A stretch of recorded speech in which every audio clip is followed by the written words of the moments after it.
have been, talk about grateful, I'm so grateful for my career. I've had a great one. But I've not let go of curiosity. I've done everything. From theater, soap operas, TV series, canceled series. Another series, good, bad, another series canceled. That's okay. You just keep going. Because of the other word, it's passion. At this stage of my life, I'm still passionate about my life and what I want to do. And people said, when are you going to retire? I said, well, what is this word? I can't relate. And the minute I get out of bed and I'm not excited about going to work, then I'll think, not will I retire? The word is, okay, what else would I do? Will I write now? Will I want to produce now? What would I want to do? And those thoughts keep spinning around. But it doesn't mean I have to retire, for God's sakes. And that word doesn't even enter your realm, I know. But for people like us who have been in the business, done it, theater, I did it because I wanted it to be on my resume. I did The Graduate in the West End, which I was so thrilled. I was honored and excited about it. And then the producers asked me to take it on the Midwest tour in the United States, on the bus, and the whole thing. And I thought, oh God, I've got to say those words, the same words every single night, going crazy. And I said, I'll do it. I wanted to go on that bus. I wanted to hang out with the cast and the crew and everybody. I wanted that experience. I wanted to do panto when I was invited to go to London and do panto. Crazy decision. Like, what the hell was I thinking? It was the most fun experience ever. I was so exhausted at the end. If they ask you to do panto, call me. I'll give you my cell number. But it was a fantastic experience, and I got to work with all you great actors. Amazing. Had a fabulous time. Everybody works really, really, really hard. So I wanted to do that because I wanted to experience as many avenues in our industry as I could. I've directed, produced, acted, done theater, touring, and soap operas, not Dallas, but I'm very grateful for that. But soap operas. And the other day I did something that I didn't like, but I experienced it. I did green screen. Only because the script was okay, that's a key, but I had never experienced what it was like to work on green screen. And it was an experience and a great adventure, and I didn't like it. But I experienced it, because if you don't throw yourself out there and go, okay, green screen, what do you say? Walked into this room and it was all green. And I thought, okay, I felt like I was 4 years old. Wow, where am I? It was so funny. And they gave me this table, like it's just a table from IKEA or something, and they said, that's your office. I was playing an owner of a newspaper, and so I said, well, okay. It was kind of like just a table, and they said, I said, well, shouldn't there be newspapers if I own a newspaper? Blah, blah, blah. And they said, oh, we'll show you what your real office looks like.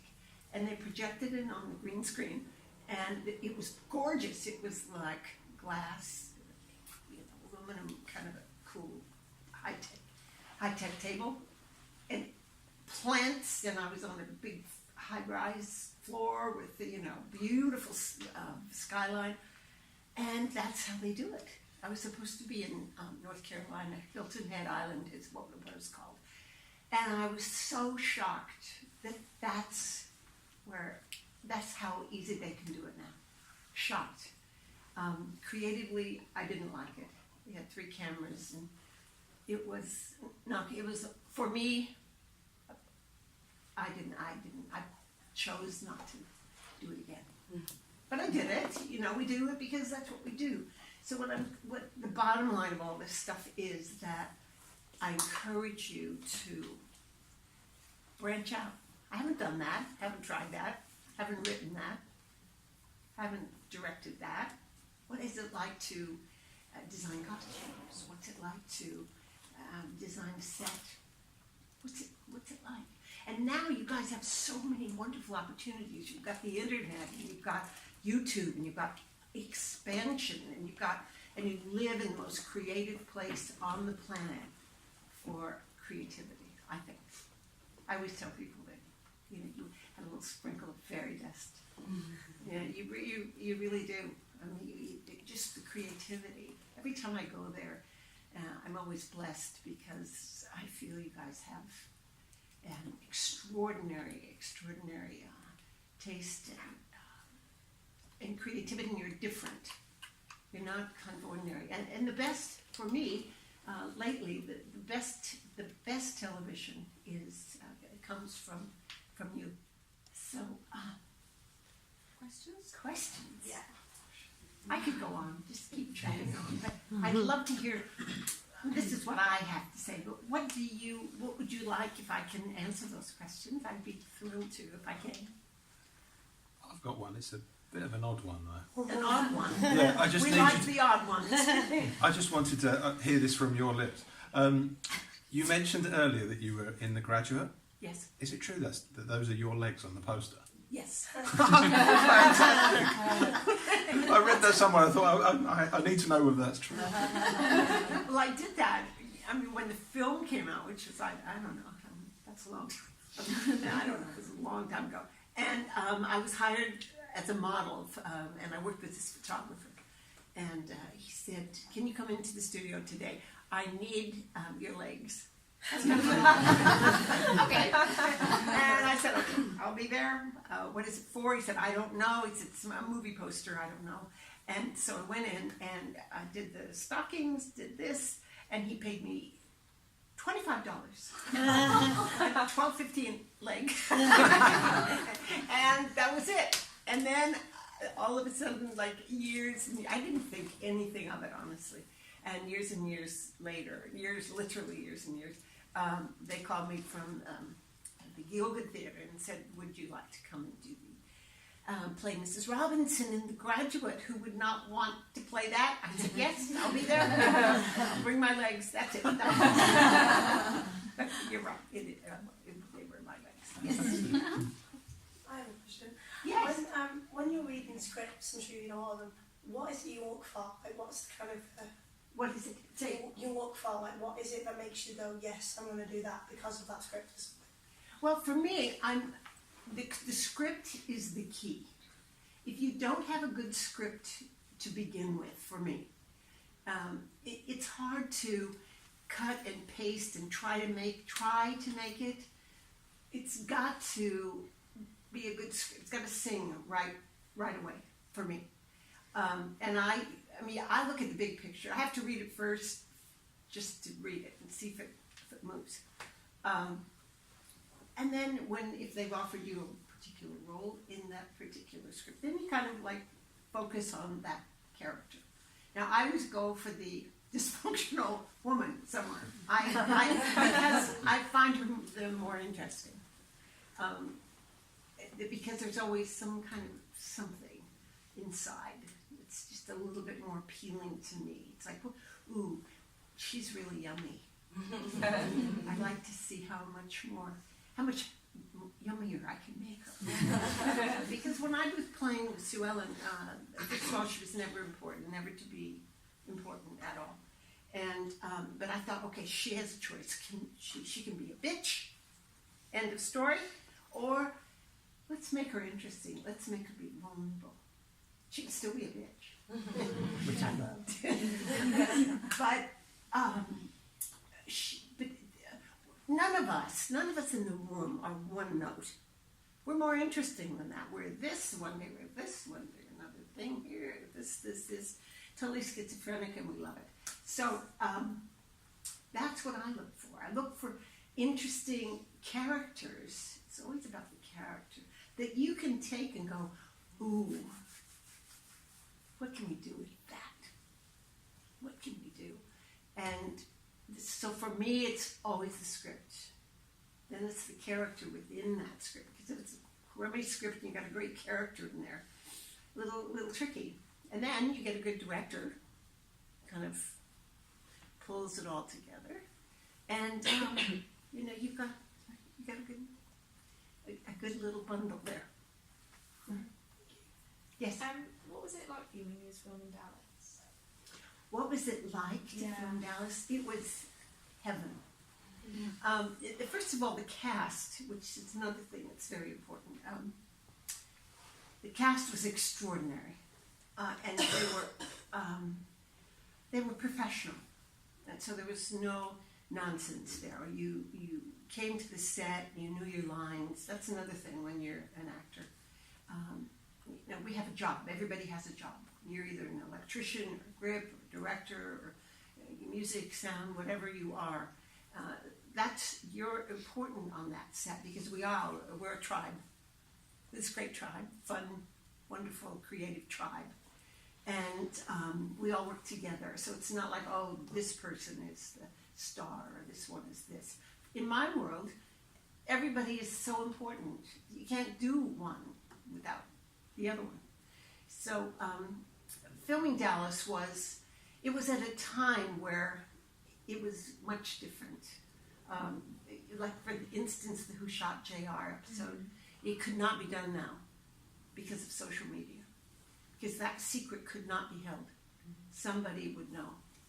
Somebody would tell, somebody would think, and it would be out. But it was a phenomenon, and it was an accident. Because at the end of the season, we did, which is another phenomenon, like your bodyguard or your collateral over there that you have beautifully in England. There's few, like maybe 6, 8, 10, max 13 episodes. We did 28 a season, 28 episodes. We were exhausted. How was it filming? Exhausting. But on the set, because everybody was professional, and everybody knew that we were part of this incredible tribe, everybody was respectful. And we were crazy nutcases off camera. I mean, especially Larry Hagman and Patrick Duffy. They were like 5-year-olds. But that was, for me, when I look back on it, that was the fun part. That was because we were so dramatic that you need a little like a pressure cooker. You need that little escape valve over here. Because if it's all dramatic and heavy and all the time, you can't really kick it up to be dramatic. That's what I found. I mean, I had 11 years on that show.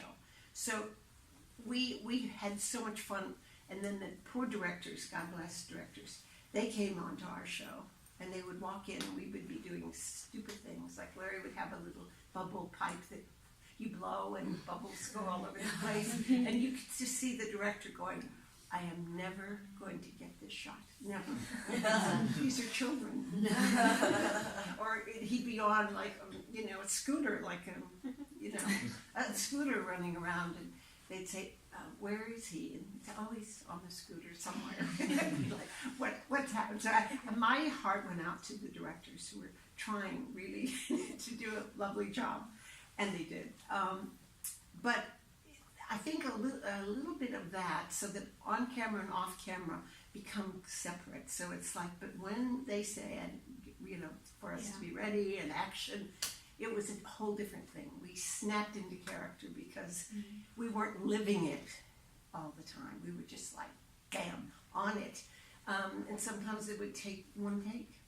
And the director would be appalled and excited and like, wow, these kids did a good job. It's mainly surprised. But that's how it became really a fine, honed machine because we were all professional. Everybody knew what to do. you know, you hit your marks, you say your lines. But the magic with Larry and I, we had a great chemistry, is that there was that excitement, that spontaneity. I never knew what he was going to do, and vice versa. So that was like the audience there was this sparkle, this magnetic stuff that went on, and that's what they were excited about. That's why it was supposed to be about Patrick Duffy and Victoria Principal, but in the beginning they just switched it right over. They didn't do anything; it just happened. It's like the chemistry happened. I never knew Larry. Larry didn't know me, but there was a connection. Is it?